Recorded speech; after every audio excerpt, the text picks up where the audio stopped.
नमस्कार, मैं हूं जर्नलिस्ट राजन।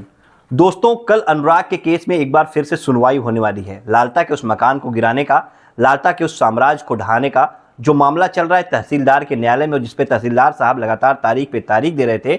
और पिछली तारीख पे तो आपको पता ही है किस तरह से उन्होंने फिर से एक बार स्थलीय निरीक्षण का जो है वो आदेश दे दिया कि स्थलीय निरीक्षण होना चाहिए फिर से। ऐसे में अनुराग का परिवार जिस तरह से जिलाधिकारी के पास पहुंचता है और जिलाधिकारी से मुलाकात करता है, उसके बाद ये कयास लगाने जाने लगे हैं कि क्या कल की तारीख पे कुछ बड़ा निकल कर के आएगा। क्या कल तहसीलदार साहब कोई आदेश देंगे? क्या जिलाधिकारी ने तहसीलदार को कोई निर्देश दिया है? क्या जिलाधिकारी ने अनुराग के परिवार से मिलने के बाद तहसीलदार से कोई बात की? क्या उस केस को लेकर के जिलाधिकारी ने कोई अपडेट जो है वो कलेक्ट किया तहसीलदार से बात करके? क्या कुछ है ये तो फिलहाल कल की तारीख पे पता चलेगा। लेकिन जरा इन तस्वीरों को देखिए, चिलचिलाती धूप और आंखों में उम्मीद की, न्याय की उम्मीद की आस लिए एक माँ और उसे सहारा देती उनकी दोनों बेटियां किस तरह से जिलाधिकारी के कार्यालय के पास चक्कर लगाती हुई नजर आ रही हैं। दरअसल ये लोग जिलाधिकारी से मिलने पहुंची थी, जिलाधिकारी से अपनी बात को, अपनी समस्या को रखने पहुंची थी कि साहब आप उस वक्त पहुंचे हुए थे हमारे घर पे जब हमारे घर के चिराग को बुझा दिया गया था, जब अनुराग की गला काट करके जघन्य हत्या कर दी गई थी। उस वक्त आप मौके पर पहुंचे थे और आपने तत्कालीन जो उस समय वहाँ पे लेखपाल थे उनको आपने जो है थप्पड़ भी लगाया था। और आपने जिस तरह से परिवार को एक आश्वासन दिया, परिवार को जो भरोसा दिलाया था कि मैं आपके साथ खड़ा हूं और आपको इंसाफ मिलेगा और सरकारी ज़मीन पे बना हुआ ये मकान भी जो है जमींदोज किया जाएगा, उसमें लगातार तारीख पे तारीख पड़ रही है। लगातार तहसीलदार साहब उस मामले को खींचते चले आ रहे हैं और एक बार फिर से स्थलीय निरीक्षण की उन्होंने बात कर दी। परिवार जिलाधिकारी से मिलने पहुंचा, दोनों बेटियां पहुंची, पिता रामजीत पहुंचे और इस बार वो मां भी पहुंची जो पिछले 7 महीने से ज़्यादा समय से अपने बेटे की हत्यारों के उस मकान को गिराए जाने की आस लगाए हुए बैठी हुई है कि वो विवाद का जो जड़ है वो मकान जमींदोज होगा, उस परिवार को भयमुक्त किया जाएगा, उन हत्यारों को भी सज़ा सुनाई जाएगी। और परिवार को जो एक उम्मीद है योगी की सरकार से कि हाँ, योगी की सरकार में कोई भी अपराधी बख्शा नहीं जाएगा, वह कहावत जो है, वह सरकार का जो दावा है वो सही होता हुआ यहाँ पे दिखाई देगा। लेकिन पिछले 7 महीने से तारीख पे तारीख मिल रही और एक बार फिर से जब तहसीलदार साहब ने स्थलीय निरीक्षण की बात कर दी तो बेबस माँ, लाचार माँ अपने बेटियों के साथ पहुंच गई जिलाधिकारी के कार्यालय और साहब से हाथ जोड़ करके निवेदन किया कि इस बार आप जो है कोई फैसला आप ही करा सकते हैं, क्योंकि आप इस ज़िले के आलाधिकारी हैं और आप पूरी घटना से अवगत भी हैं। हालांकि जो कप्तान थे ज़िले के पुलिस महकमे के वो तो चले गए, नवागत नए कप्तान आ गए डॉक्टर कौस्तुभ। हालांकि जब से वो भी आए हैं उनकी भी संवेदनाएं परिवार के साथ है। परिवार जब जब पुलिस अधीक्षक से मिला, पुलिस अधीक्षक ने परिवार की पूरी मदद की, चाहे वो राजकुमार को लेकर के जैसे परिवार ने शिकायत की कि राजकुमार से उन्हें डर है, उसके बाद तुरंत पुलिस अधीक्षक ने उन्हें गिरफ्तार भी करवाया और परिवार को गनर भी मुहैया कराया और वो गनर लगातार परिवार के साथ जो है मौजूद रहता है। बेटियों को लेकर के वो क्लास भी जाना होता है तो गनर साथ में जाता है। ऐसे में गनर को साथ लेकर के एक बार फिर से सभी लोग, पूरा परिवार जो है वो जिलाधिकारी से मिलने पहुंचा। जिलाधिकारी को अपनी समस्याओं से अवगत कराया और न्याय की गुहार लगाया कि आप ही जो है न्याय कीजिए और जल्दी से फैसला कराइए। अब सवाल ये उठता है कि क्या परिवार से मिलने के बाद जिलाधिकारी साहब ने तहसीलदार साहब से कोई बात की होगी? क्या तहसीलदार को कोई निर्देश दिया होगा इस पूरे मामले में जल्दी सुनवाई करने का, उस सरकारी ज़मीन पे बने हुए उस मकान को गिरवाने का?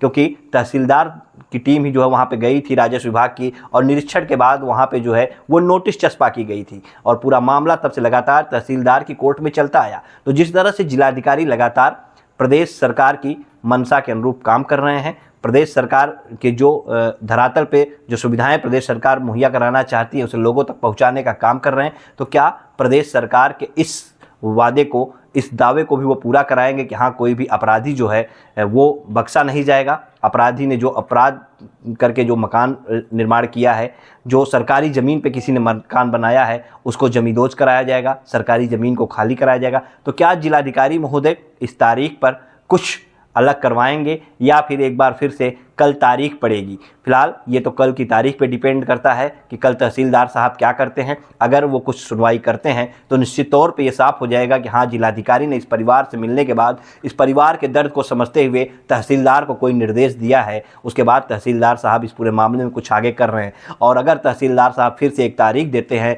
तो बात साफ तौर पे ये जाहिर हो जाएगी कि हाँ, जिलाधिकारी से परिवार तो मिला लेकिन जिलाधिकारी ने परिवार की जो बात को अनसुना कर दिया और उसके बाद उन्होंने कोई कार्रवाई करने का कोई आदेश जो है वो तहसीलदार को नहीं दिया। फिलहाल क्या कुछ कहना इस पूरे मामले में अनुराग की बहन स्वाति का, जो जिलाधिकारी से मिल करके लौटी, उसके बाद उसने क्या कुछ कहा, आइए आपको सुनाते हैं।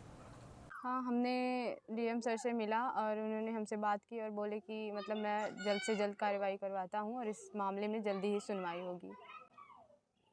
क्या लग रहा है आपको? पिछले 7 महीनों से यही हो रहा है और कई बार आप लोग जिलाधिकारी से मिल भी चुके, हर बार यही आश्वासन। इस बार क्या लग रहा है कि सिर्फ आश्वासन ही साबित होगा, कुछ होगा ऐसा?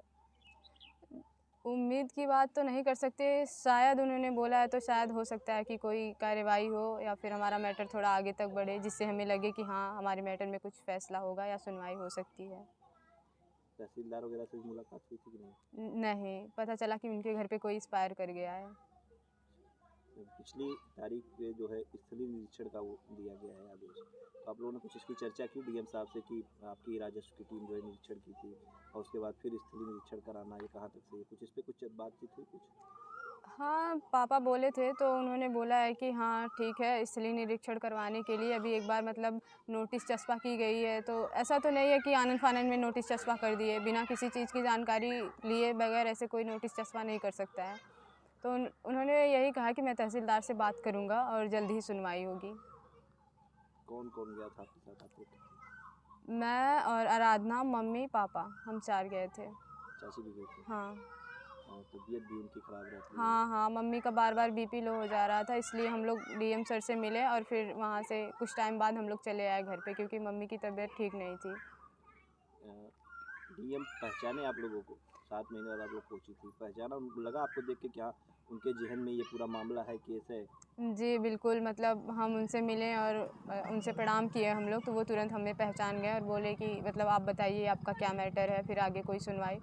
तो मतलब हमें अपनी पहचान नहीं बतानी पड़ी उनसे कि मैं कहाँ से आ रही हूँ, कौन हूँ। वो हमें पहचाने और हमसे बात किए और आगे की सुनवाई या कार्रवाई के लिए बोले हैं। अच्छा, जो आवास वगैरह भी मिलने की जो बात हुई थी, उसको लेकर कोई बातचीत हुई उनसे कि अभी तक सर उस पर कोई काम नहीं हुआ, कुछ मदद नहीं मिली? नहीं, आवास की मतलब बोले हैं कि मतलब घर तो है आपका, आवास तो नहीं मिल सकता, लेकिन इनके घर को ध्वस्तीकरण ज़रूर करवा देंगे हम। लालता के? लालता के घर को ध्वस्तीकरण करवाने के लिए बोले हैं। मतलब आश्वस्त हो आप लोग? लग रहा है कि हाँ, होगा, कार्रवाई होगी, लग रही है आज की मुलाकात? शायद लग रहा है, मतलब हम कंफर्म या क्लियर नहीं बोल सकते हैं क्योंकि हम जिस हिसाब से तारीख देखे हैं तो हम कह तो नहीं सकते कि हाँ हो सकता है, फिर हमें तारीख का ही मुंह देखना पड़ा तो हम क्या कर सकते हैं। 7 महीने से लगातार आप दौड़ रही हैं। जी बिल्कुल, एक लड़की की कोई उम्र नहीं है मेरी कि मैं कोर्ट में जाऊं और ऐसे डीएम एसपी से मिलूं, और जो मामला गवर्नमेंट को देखना चाहिए उस मामले को मैंने अपनी तरफ से एक वकील हायर किया है, एक क्या 3-4 लोग हैं जिसकी फ़ीस मैं भर रही हूँ, और फिर मुझे मैं इतनी छोटी सी उम्र में मैं कोर्ट का चक्कर काट रही हूँ, तो कहीं न कहीं मुझे खटकता है कि मतलब ऐसे भी लोग हैं जो आपके दर्द को फ़ील नहीं कर सकते और समझ नहीं सकते। मैं जिस सिचुएशन से गुज़र रही हूँ, शायद ही कोई गया गुज़रा परिवार होगा जो ऐसे मतलब किया होगा, और मेरी पढ़ने की उम्र में मैं घर की इतनी बड़ी ज़िम्मेदारी संभाल रही हूँ। न्याय की चौखट पर अन्याय हो रहा है। जी बिल्कुल, न्याय की चौखट मतलब होता है ना कि जैसे कहने के लिए जो कानून और ये संविधान वगैरह है बस कागज़ों में रह गए हैं। उनके नाम पे जैसे होता है ना कि लूटा जा रहा है, यही हो रहा है। जैसे अभी मतलब तारीख जिस हिसाब से हमको मिलती है तो देख के लगता है। जो फिल्मों में डायलॉग बोला जाता है, तारीख पे तारीख, वो हकीकत में बदलता हुआ हाँ, अभी वही हो रहा है हमारे साथ कि तारीख पे तारीख। लगता है कि अगली तारीख में कुछ कार्रवाई होगी। हाँ, डीएम सर से हम लोग मिले हैं तो वो हमसे बात किए हैं, आश्वासन दिया है उन्होंने और बोले हैं कि मैं तहसीलदार से बात करूँगा। तो हो सकता है कि अगली तारीख पे कुछ सुनवाई हो या कार्रवाई हो। कितना सपोर्ट मिल रहा है आपके अधिवक्ता जो प्राइवेट किए गए हैं उन लोग, तो क्या लगता है कुछ काम कर रहे हैं वो लोग? जी बिल्कुल, हमारे अधिवक्ता जितने भी हैं, मैं उनका तहे दिल से धन्यवाद करती हूँ, क्योंकि वो जब से मतलब हमारे मामले में आए हैं, तब से वो पूरी लगन से लगे हुए हैं और उनकी पूरी कोशिश रहती है कि इस मामले में जल्द ही सुनवाई हो और ये मैटर जल्द ही जल्द सॉल्व हो जाए।